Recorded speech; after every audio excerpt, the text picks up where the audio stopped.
Sa Illinois, sina Irene at Franklin ay masayang kasal ng halos 50 taon. Isang gabi, napansin ni Franklin na hindi masyadong kumakain si Irene kaya't nag-aalala siya sa kalusugan nito. Umiwas si Irene sa tanong at hiniling na tingnan ang mga bituin.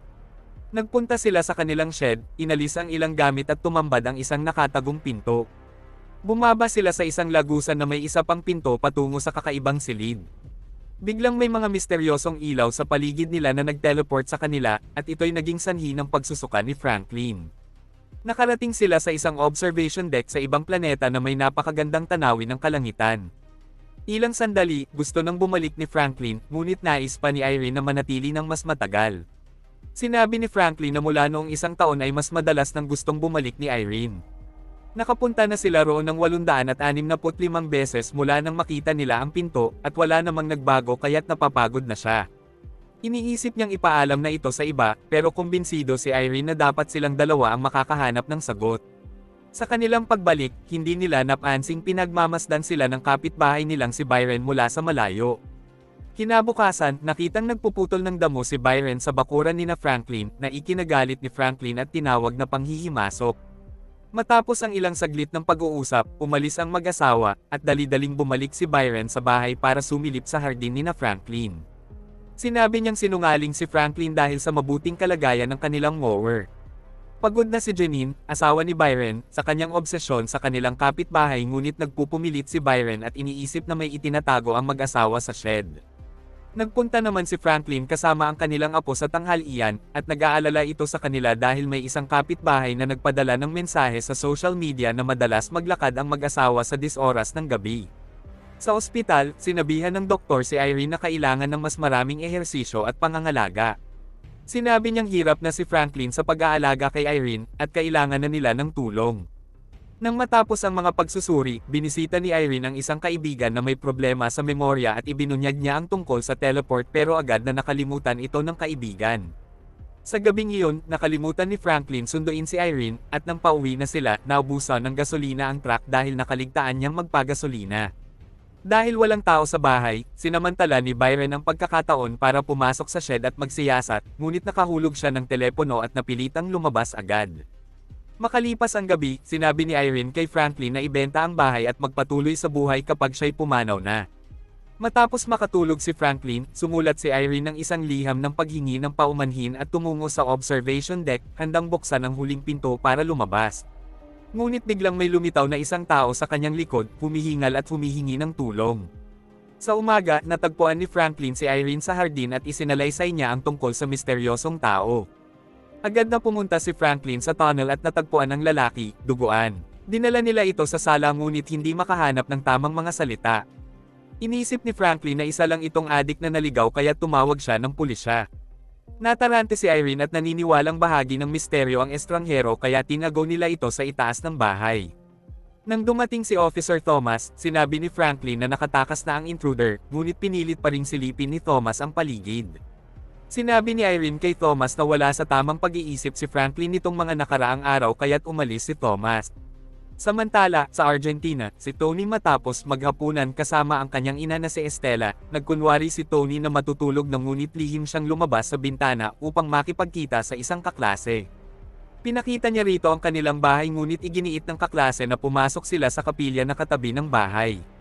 Naupo si Tony sa tabi ng lalaki at sinubukang halikan siya, ngunit umiwas ito at inamin na nandoon lang siya dahil sa isang dare. Iniisip ng lahat na ang lolo ni Tony ay bahagi ng isang kulto at ang kanilang bahay ay di umano'y pinagmumultuhan. Biglang dumating si Estela at pinalayas ang dalawa, pagkatapos ay binuksan niya ang isang lihim na pinto sa dingding at pumunta sa isang silid na may teleport tulad ng kay Franklin. Inalis niya ang isang tile at sinilip ang isang kakaibang bagay na nagliliwanag. Kinabukasan, hindi mahanap ni Estela si Tony kaya't hinanap niya ito at natagpo ang nagtatangkang tumakas. Dinala siya ni Estela pabalik at nagagahan sila sa isang kainan. Inamin ni Tony na pagod na siyang walang kaibigan, at sumang-ayon si Estela na mahirap manirahan sa liblib na lugar, ngunit responsibilidad ng kanilang pamilya na bantayan ang kapilya, isang tungkuling ipapasa kay Tony pagdating ng panahon. Naputol ang kanilang pag-uusap nang mag-notify ang telepono ni Estela ng isang intruder sa bahay at kapilya, may nagbukas ng lihim na pinto. Agad na kumuha ng baril si Estela ngunit natuklasang ang intruder pala ay ang kaibigan niyang si Cornelia na nagsasalita ng Latin at nagtatanong kung sinusubukan na niyang sanayin si Tony. Samantala, sina Franklin at Irene ay sinusuri ang mga pag-aari ng estranghero at nakakita ng libro, kakaibang tablet, at ilang gintong barya. Bigla nilang narinig ang ingay at natuklasan nilang pilit nitong bumabangon kahit may lagnat. Kumbinsido si Irene na ito'y kagaya ng virus na nagkaroon siya noon, ngunit wala na silang gamot. Kaya umalis si Franklin papuntang Batika. Habang naroon, kinausap siya ng doktor at ibinalita ang hindi magandang balita tungkol kay Irene. Paglabas niya, nilapitan siya ni Byron na humihingi ng suporta para sa kampanya, ngunit sinabi ni Franklin na hindi niya gusto si Byron at umalis. Kalaunan, sinabi ni Janine kay Byron na nakita niyang may dumalaw na pulis sa bahay ni na Franklin. Natagpuan ni Irene ang litrato sa loob ng libro na nagpapakita ng estranghero kasama ang isang sanggol na may pangalang Gabriel sa ilalim nito. Narinig niyang umuubo ng husto ang estranghero kaya gumawa siya ng espesyal na inumin para rito at binasa ang libro habang ito'y natutulog. Nang magising ang estranghero, ipinakilala niya ang sarili bilang Jude. Hindi niya alam kung saan siya galing, naalala lang niya ang malamig na bundok at ulan bago nagdilim ang lahat. Nang bumalik si Franklin, hinarap niya si Irene tungkol sa kalusugan nito. Para pakalmayin siya, kumain si Irene at nangakong gagawin ang lahat ng sinabi ng doktor basta't suportahan ni Franklin ang kanyang paghahanap ng kasagutan. Pinakain nila si Jude at ikinandado ito bago matulog. Sa kalagitnaan ng gabi, binuksan ni Jude ang kandado para makatakas at kumuha ng kutsilyo sa kusina. Tumungo siya sa banyo at inalis ang isang maliit na bagay na nagliliwanag mula sa kanyang binti na agad niyang sinira. Tumakas siya sa bahay matapos nito. Kinaumagahan, iginiit ni Cornelia kay Estela na kailangan ni Tony ng isang bagay na tinatawag na periscope dahil siya ang susunod sa linya, ngunit hindi sumang-ayon si Estela. Ibinigay ni Cornelia kay Estela ang isang espesyal na tungkulin, kailangan niyang hanapin ang anak ng isang importanteng tao. Ipinaliwanag niya na dapat kasama si Tony kung ayaw ni Estela na kunin ni Cornelia ang bata. Pagkaalis ni Cornelia, tinanong ni Tony kung ano ang periscope. Ipinaliwanag ni Estela na ito'y isang ritual at sinabing mag-impake na siya ng gamit dahil aalis sila. Pumunta sila sa lihim na silid sa simbahan at, gamit ang isang nakatagong panel, pinili ang kanilang destinasyon. Sila'y pumasok sa teleport at sa ilang segundo, narating nila ang Estados Unidos. Balik naman kay Franklin, dinala niya ang mga misteryosong barya sa isang pawn shop, at sinabi ng tindero na ito'y Spanish doubloons mula 1700s ngunit hindi matukoy kung saan ginawa. Sa bahay, misteryosong kumikislap ang mga ilaw, at nang silipin nila si Jude, nasa kanyang silid pa rin ito. Dinala nila siya para mag-agahan at sa kalaunan, tinulungan siyang maligo. Pagkatapos, hinawakan ni Jude ang mga damit na iniwan ni Irene para sa kanya, at nang haplasan niya ito, tila may naalala ang hinahabol at inaatake ng ibang lalaki pagkatapos ng isang araw na kasama si Jude at Franklin sa bayan upang kunwari ay may mga aasikasuhin. Ngunit huminto si Franklin sa istasyon ng bus at inalok si Jude ng $5,000 upang umalis. Nang malapit na sanang sumakay si Jude sa bus, nagbago ang isip ni Franklin at pinabalik siya sa bahay. Habang binabaybay ni Irene ang kwarto ni Jude, nakita niya ang isang garapon na may kakaibang kumikinang na esfera. Inilagay ni Irene ang orb sa isang mesa at agad itong nawala, iniwan lamang ang mga bagay na nasa ibabaw nito. Nang sandaling iyon, dumating si Denise para sa isang pagbisita, at nagmadali si Irene na itago ang esfera. Nakita ni Denise ang libro na may larawan sa loob, kaya't nagprotesta si Irene na binili niya ang libro na may larawan ng nandoon na ito. Dumating na ang mga lalaki, kaya't sinabi ni Irene kay Denise na si Jude ay ang kanilang tagapag-alaga. Ngunit si Denise ay may mga pagdududa at pagkatapos ng hapunan, imbis na umuwi, nagpaiwan siya sa isang kaibigan sa bayan. Samantalang si Irene ay nagsasabi kay Jude tungkol sa kanyang anak na nagpakamatay noong 5 taon pa lang si Denise. Bilang kapalit, ipinaliwanag ni Jude na ang lalaking nasa larawan ay ang kanyang ama, si Gabriel, na iniwan siya noong bata pa siya. Inisip ni Jude na ipinadala siya dito upang hanapin siya, at pumayag si Irene na tulungan siya. Sa banyo, nakita ni Franklin ang dagwang kutsilyo at nang buksan ang gripo, napansin niya ang mga piraso ng kakaibang alahas na lumulutang, ngunit bago siya makapag-imbestiga, tinangay ng tubig ang mga ito. Sa parke, si Byron ay naglalagay ng mga karagdagang poster para sa kanyang kampanya nang tumawag ang komite at natuklasan nila na pinik niya ang mga lagda. Pinilit siyang huminto sa kampanya o haharap siya sa mga legal na kaso. Nang gabing iyon, nagdesisyon siyang pasukin muli ang lihim ni Franklin at sa pagkakataong ito, natuklasan niya ang isang lihim na pintuan. Pumasok siya sa kwarto at natuklasan ang teleportasyon. Kinabukasan, kinuha ni Jude ang garapon na may kumikinang na esfera at itinago ito sa hardin. Sa sandaling iyon, natagpuan siya ni Byron na nagtatanong ng maraming bagay. Sinabi ni Jude na siya lang ang tagapag-alaga at umalis. Pagkatapos magkape ni Jude, ninakaw ni Franklin ang mug at dinala ito kay Thomas upang ipacheck ang mga fingerprint at ipaliwanag kung ano ang nakita niya sa banyo. Ngunit sinabi ni Thomas na parang nakakabaliw ang kwento at naniniwala siyang tama si Irene nang sabihin niyang hindi maayos ang kalusugan ni Franklin. Kasabay nito, pumunta sina Jude at Irene sa aklatan at humingi ng tulong upang mahanap ang lalaking nasa larawan.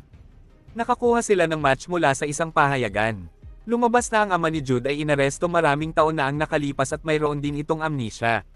Nang umuwi ang mag-asawa, tinawagan ni Franklin si Irene para sa isang legal na konsultasyon at pinaalala kay Thomas na hindi kapalit ng kanilang yumaong anak si Jude. Hindi nakinig si Irene, kaya't nagalit si Franklin at naglakbay upang maglinis ng isip at nakita si Byron na sinusunog ang lahat ng kanyang mga campaign posters. Samantala, nakipagkita sina Tony at Estella kay Nick, ang kanilang contact, at dinala sila sa isang lumang bodega kung saan may makina na nagkakalculate ng ilang numero upang paliitin ang kanilang search area. Ngunit malaki pa rin ang zone, kaya't kailangan nilang sumama kay Nick gamit ang kanyang van upang paliitin pa ito.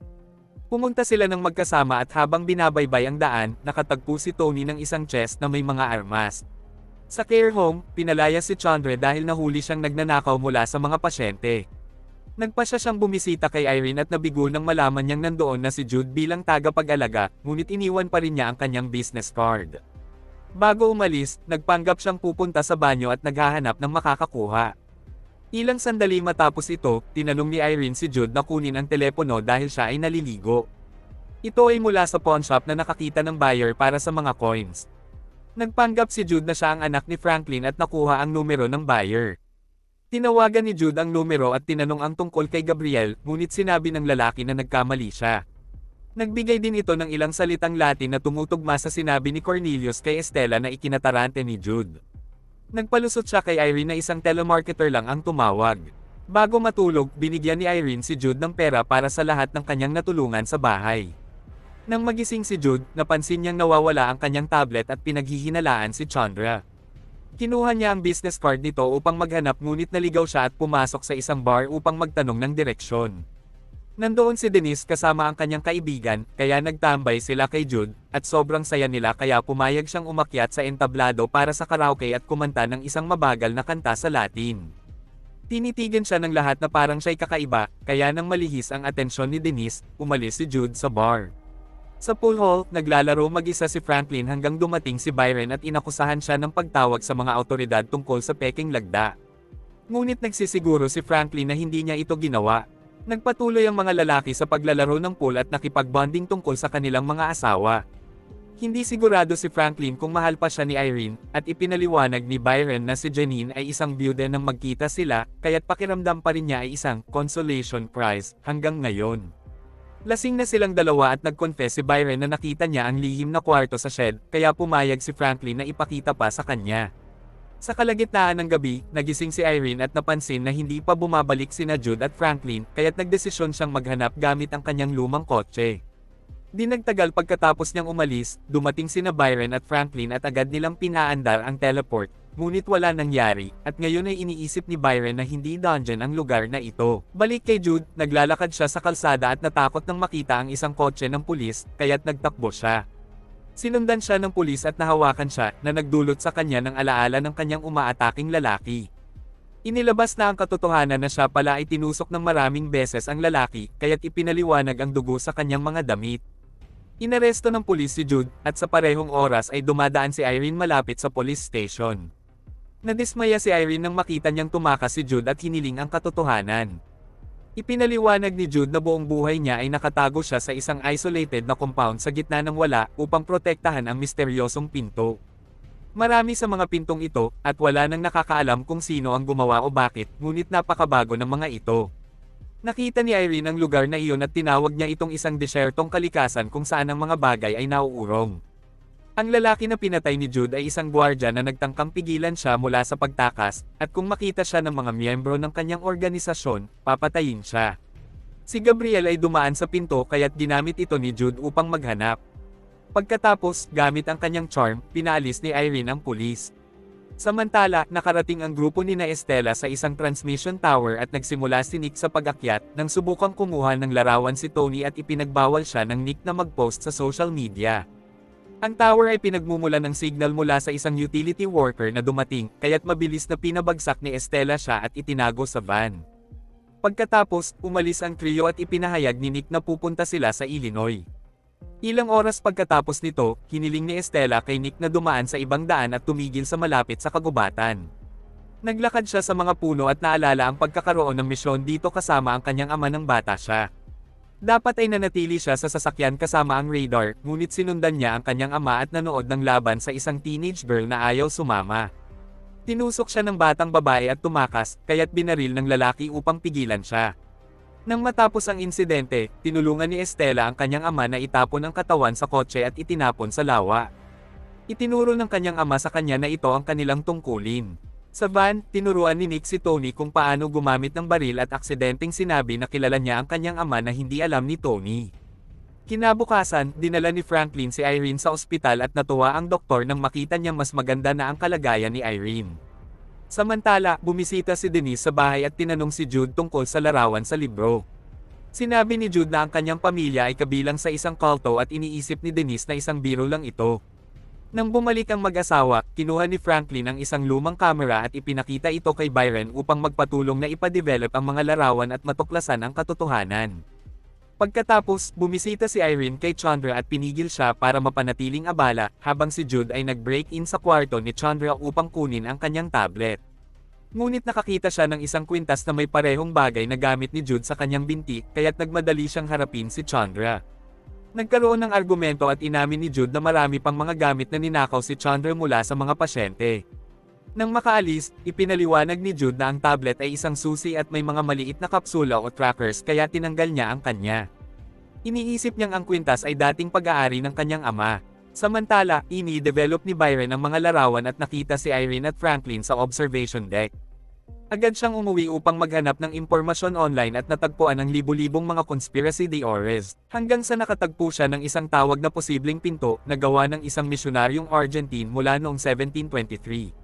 Nang umuwi si Franklin, nakita niyang bukas ang shed at ang lihim na pinto. Napag-alaman na si Byron ay nagtatrabaho sa misteryosong pinto ngunit hindi pa niya ito napapalakas. Napansin ni Franklin ang mga dugong fingerprint sa gilid ng pinto at hinailan niya ang slate na nagpapakita ng isang control panel. Hindi katulad ng kay Estela, nawawala ang orb, kaya pinaghihinalaan ni Franklin na si Jude ang kumuha nito. Sa kanyang pag-uwi, napansin ni Byron ang ilang mga labi ng float at nagsimulang maghukay sa lugar na iyon, at natagpuan ang garapon na may nawawalang orb. Noong gabi, habang naglalabas ng basura si Franklin, natagpuan niya ang sulat mula kay Irene at labis na nalungkot sa mga nilalaman nito. Bumalik siya sa bahay at sinabi kay Jude na noon ay maganda ang kanilang buhay, ngunit ngayon ay nandyan siya, at nagdudulot ng maraming sakit.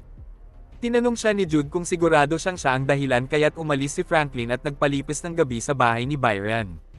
Samantala, umabot na sa Illinois ang grupo ni Tony at nagstay sa isang motel. Nang pumunta si Estela sa vending machine, narinig niya ang kakaibang ingay mula sa katabing kwarto at nadiskubre niyang may mga tricks si Nick gamit ang isang orb upang magpasikat sa isang night worker. Pinabayaran ni Estela ang babae upang umalis at pinagsabihan si Nick dahil sa paggawa ng mga delikadong bagay, pinaalala pa niya na namatay ang kapatid nito dahil sa pagkakamali. Kasunod nito, iniiwasan ni Estela na pag-usapan ang mga bagay kay Tony at itinatago sa kanya ang lahat. Kinabukasan, habang nagba-breakfast, sinabi ni Nick kay Tony na wild daw si Estela nung kabataan nito at tinanong kung bakit hindi ito nagsasalita tungkol sa kanyang kapatid. Nang i-point out ni Nick na parang si Tony ang kapatid nito, binangga ni Estela ang mukha ni Nick sa mesa, at hinayla si Tony palabas at naglakbay ng hindi kasama si Nick. Sa paglalakbay, ipinaliwanag ni Estela na ang taong hinahanap nila ay bahagi ng kanilang organisasyon at kailangan nilang pigilan siya bago pa makapagdulot ng panganib sa iba. Pumayag si Tony na gamitin ang makina ni Nick upang matukoy kung saan pupunta. Balik kay Jude, pinuntahan nila ni Denise ang dating may-ari ng kwintas na sinabi ni Chandra. Nakipagkita sila sa isang lalaki na nagsabing ang kwintas ay dating pag-aari ng kanyang ama na isang truck driver. Isang araw, kumuha siya ng isang hitchhiker na mukhang tumatakas mula sa isang bagay. Nakita niyang sinusundan sila ng ibang sasakyan, kaya't kumuha ang hitchhiker ng kutsilyo mula sa glove box at inalis ang tracker sa kanyang bukong-bukong. Ibinigay niya ito sa driver at tumakas. Samantala, ipinakita ni Byron kay Franklin ang orb, ngunit hindi interesado si Franklin at sinabi niyang mag-isa na lang siya. Bumalik si Franklin sa bahay at kinausap si Irene tungkol sa sulat, na nagsorry si Irene at sinabing nagkamali siya, ngunit naniniwala si Franklin na may malalim na problema na sa kanilang relasyon at pakiramdam niya hindi siya sapat para kay Irene. Sa shed, ipinapasok ni Byron ang orb sa control panel ngunit walang nangyari. Sa police station, nalaman ni Thomas na inaresto si Jude noong nakaraang gabi at nagsimula siyang magdalawang isip tungkol sa mga ginawa nilang hakbang. Sandali lamang, bumisita siya kay Irene at ipinakita ang mga natuklasan niya tungkol kay Jude, kasama na ang mga fingerprint. May kasaysayan ito ng mga karahasang insidente at mga psychiatric holds, kaya't gusto ni Thomas na arestuhin si Jude upang protektahan siya.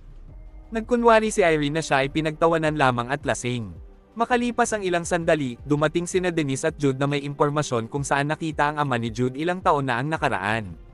Nais ni Jude na sundan ang trail ng kanyang ama, kaya't pumayag si Irene at Denise na samahan siya, ngunit si Franklin ay nanatiling nag-iisa. Ipinakita ni Irene kay Thomas ang ulat tungkol kay Jude, at sinabi niyang ito ay pawang kasinungalingan na ginawa ng kanyang organisasyon upang mahuli siya ng mga pulis.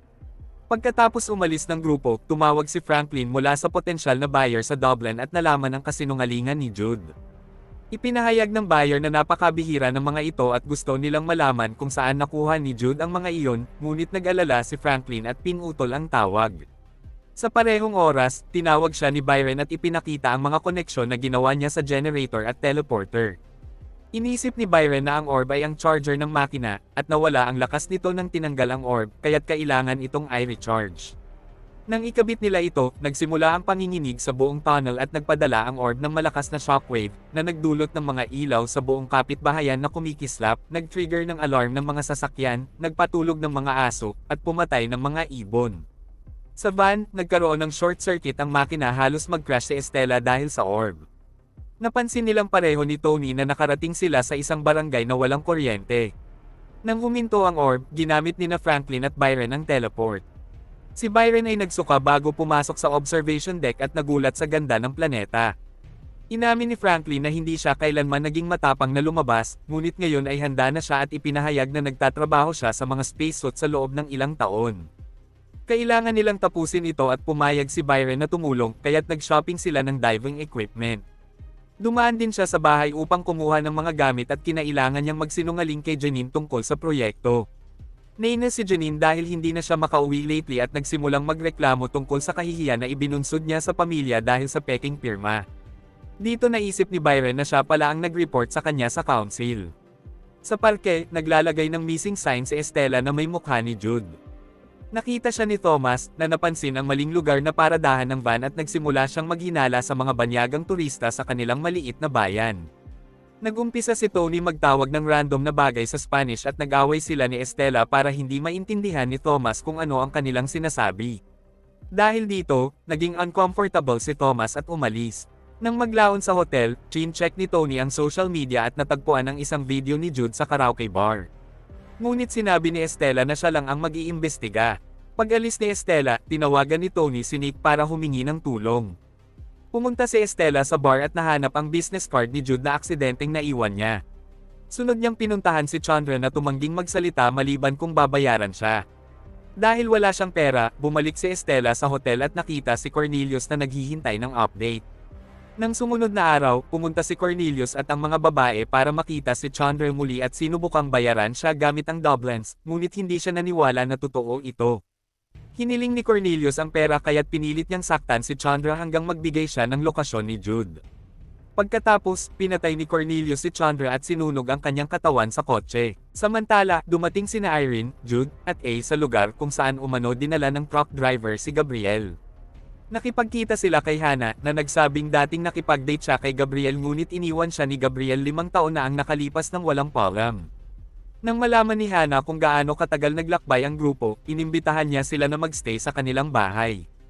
Tumawag si Irene sa bahay ngunit hindi sumasagot si Franklin kaya't nag-iwan siya ng mensahe. Nakarinig din siya ng kakaibang ingay sa bahay ngunit sinabi ni Hannah na hangin lang ito. Gayunpaman, habang abala ang iba, nakuha ni Hannah ang pagkakataon at pumasok sa isang lihim na kwarto kung saan pinapanood ni Paul ang lahat gamit ang mga hidden cameras. Sinusubaybayan ni Paul ang tawag ni Irene at nakumpirma na ito ang parehong numero ng lalaki na may mga coins na nangangahulugang si Paul ang misteryosong buyer.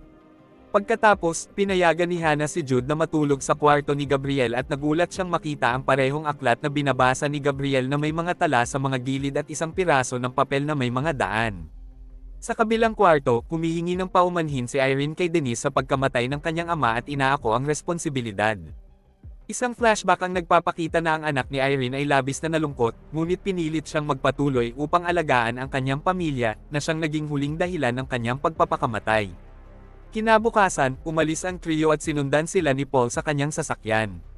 Sa kabilang banda, natapos ni Byron at Franklin ang mga spacesuit at pumunta sa observation deck. Ngunit nagpasya si Franklin na huwag munang lumabas dahil nais niyang ibahagi ang sandali kay Irene. Lumabas si Byron mag-isa at inilarawan sa radyo kung gaano kahanga-hanga ang pakiramdam. Pinaalala ni Franklin kay Byron na huwag lumayo, ngunit sinabi ni Byron na may nakita siyang mga kasangkapan at nawala siya sa paligid ng kanto, nawala ng komunikasyon kaya't inisip ni Franklin na masama ang nangyari. Pagbalik ng pamilya, sinabi ni Franklin na maayos lang ang lahat, ngunit malinaw na siya ay nalunod sa guilt. Pumunta si Jude sa kanyang kwarto at ipinakita na ninakaw niya ang aklat mula sa bahay ni Hannah at gamit ang mga tala at ang tablet, nagsimula siyang magsalin ng mensahe. Samantala, dinala ni Irene si Denise sa teleport at ipinaliwanag na natuklasan ito pagkatapos mamatay ang kanyang anak, kaya't inisip niyang konektado sila. Sinabi ni Irene sa kanya ang tungkol sa ibang planeta at kung paano ito tumulong sa kanyang grief at kung paano siya nakatagpo kay Jude. Hindi natuwa si Denise nang malaman niyang matagal nang nagsisinungaling ang lahat sa kanya kaya umalis siya. Kinabukasan, naghanap si Jude ng orb ngunit tanging butas lang sa paligid ang kanyang natagpuan, bumalik si Franklin sa observatory deck ngunit hindi pa rin sumasagot si Byron. Sa kanyang pagbabalik, dumaan si Janine at tinanong kung nakita ba niya ang kanyang asawa. Nagkunwari si Franklin na wala siyang alam. Pagkatapos, hinarap ni Jude si Irene at Franklin tungkol sa orb at binalaan sila na delikado ito. Inanunsyo niyang aalis siya upang sundan ang mga bakas ng kanyang ama at tinanong siya ni Franklin tungkol sa planeta. Kumpirmado ni Jude na ito ay isang bakanting lugar. Samantala, huminto si Cornelius sa van upang mag-ihi at natagpuan ang mga patay na ibon sa lugar. Sa van, ipinaliwanag ni Estella kay Tony na kailangan niyang patayin si Jude kapag natagpuan siya, kung hindi, kukunin siya ng organisasyon. Naharang sila ni Cornelius na nagsabi tungkol sa mga ibon at nakita nila si Jude na umaalis sa sasakyan. Si Estella ay susundan siya sa van habang sina Cornelius at Tony ay magbabantay sa pamilya habang pinapanood ang bahay mula sa kagubatan. Sinabi ni Cornelius kay Tony na ang susunod na kapatid ay ang kanyang ama at maaari siyang ipakilala kay Tony pagkatapos ng lahat ng ito. Pagkatapos, naglakad si Tony patungo sa bahay at lumabas si Franklin upang salubungin siya, ngunit biglang lumitaw si Cornelius sa likod niya na may hawak na baril. Bumalik kay Jude, nakipagkita siya kay Denise at sinubukang kumbansihin siya na hindi siya nagsinungaling. Bigla na lang dumating si Estella at nagsimulang magpaputok kaya't nagtago ang dalawa sa likod ng kotse. Sinabi ni Jude kay Denise na bumalik siya sa bahay ng mga lolo't lola niya bago siya tumakbo patungo sa kagubatan upang sundan siya ni Estella. Nag-drive pabalik si Denise sa bahay ni Franklin at natagpuan ang kanyang mga lolo't lola na bihag ni Cornelius. Kinuha niya si Denise at tindihan na papatayin siya maliban kung sasabihin ni Irene kung nasaan ang teleport orb sa shed. Ibinigay ni Cornelius ang baril kay Tony at sinabi sa kanya na bantayan ang pamilya habang siya ay maghahanap ng espesyal na pinto. Nang magsimula si Irene na magpaliwanag kay Tony tungkol sa mas malaking layunin, nag-atubili si Tony ngunit kinuha niya ang kutsilyo upang palayain sila. Nahadlangan siya ni Cornelius at habang nagtatalo sila kung ano ang tama o mali, sinubukang gamitin ni Denise ang kanyang mga susi upang putulin ang mga gapos ni Franklin. Pagkatapos, tinawagan ni Cornelius si Estella at sinabi ang bagong plano. Sumigaw siya sa kagubatan na nahuli nila si Denise at ang kanyang pamilya kaya't kung nais ni Jude na iligtas sila, kailangan niyang sumuko. Sumuko si Jude at habang hinahatak siya ni Estella papunta sa van, sinabi niyang naaalala niya siya mula sa kanyang pagkabata nang makita siya na nakaluhod sa harap ng kanyang ina sa isang espesyal na seremonya. Pagdating nila sa bahay, tinamaan ni Cornelius si Jude sa ulo gamit ang baril at sinabi niyang ipinadala siya ni Estella. Hindi ito pinaniwalaan ni Jude kaya't sinipa siya ni Cornelius at ipinag-blame siya sa pagkakalagay sa panganib ng pamilya. Ipinakita kay Estella na hindi niya kayang patayin siya kaya't sinabi ni Cornelius na siya na lang ang gagawa. Nang sandaling iyon, tinulungan ni Franklin si Jude at pinatumba si Cornelius ngunit madali siyang napagtagumpayan at itinulak palayo. Pagkatapos, tinangka ni Cornelius na patayin si Estela dahil sa pagtataksil, ngunit tinulungan siya ni Jude na makapagtakal kay Cornelius. Binigyan nito ng pagkakataon si Franklin upang patumbahin siya gamit ang pamana ni Irene at kinuha ang baril. Inanunsyo ni Franklin na walang ibang pagpatay na mangyayari bago patagilid si Cornelius. Matapos masentensyahan at maging walang malay si Cornelius, itinapon siya sa likod ng van. Sinabi ni Estela na siya at si Tony ay maglalakbay sa malayo. Hindi siya nag-aalala na may susunod sa kanya dahil hawak ni Cornelius ang bargaining chip. Pagkalipas ng ilang sandali, habang nasa kalsada, bigla na lang tinamaan ang van mula sa likod. Pabilis ang takbo ng van, ngunit nabangga ito ng kotse at nalamog sa gilid hanggang sa mag-roll sa burol hanggang sa matigil sa ilalim. Agad na nilapitan ng mga kalalakihan ang van at inaresto ang mga babae. Habang si Hannah at Paul ay nagbati kay Cornelius sa bahay, sinabi ni Denise kay Jude na sumama sa kanya at pumasok sila sa shed. Inilagay ni Jude ang kanyang tablet sa control panel at lumitaw ang isang keyboard. Ngayon ay maaari nilang piliin kung saan pupunta. Ipinakita ni Jude ang address na nakita niya sa papel mula sa libro, ngunit sinabi niyang ang lokasyon ay ni-reset pagkatapos ng bawat biyahe. Matapos ang mga emosyonal na poem, naglaho sila sa teleport at lumabas sa isang marangyang gusali sa Bangkok. Balik kay Franklin, sa wakas sinabi na niya kay Irene ang tungkol kay Byron at sa mga suit. Inisip niyang nararapat kay Janine ang closure kaya't maghahanap siya kay Byron. Ipinakita ni Irene ang kanyang suporta at ilang salitang pagmamahal bago siya pinayagang umalis. Nang makalabas si Franklin, nagulat siya nang makita ang kanilang coffee table ngunit patuloy siyang naglakad. Nawalan siya ng radio connection at kalaunan ay natagpuan ang isang katawan na may kutsilyo sa dibdib, hindi alam na ito ay biglang napansin ng lalaking pinatay ni Jude na nauubos na ang hangin sa suit at nahihirapan na siyang huminga. Ang radyo ay gumana ng saglit at nagawa niyang magulat kay Irene bago mawala ng malay.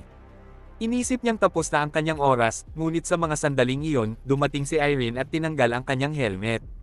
Nang maglaon, napag-alaman na ang hangin dito ay angkop para sa mga tao at may isang upuan na malapit. Maraming salamat sa panunood, at huwag kalimutan i-like ang aming channel at mag-subscribe kung nais nyo pang mga content katulad nito. Sabihin din sa amin kung anong pelikula ang gusto nyong i-recap sa amin para sa inyo.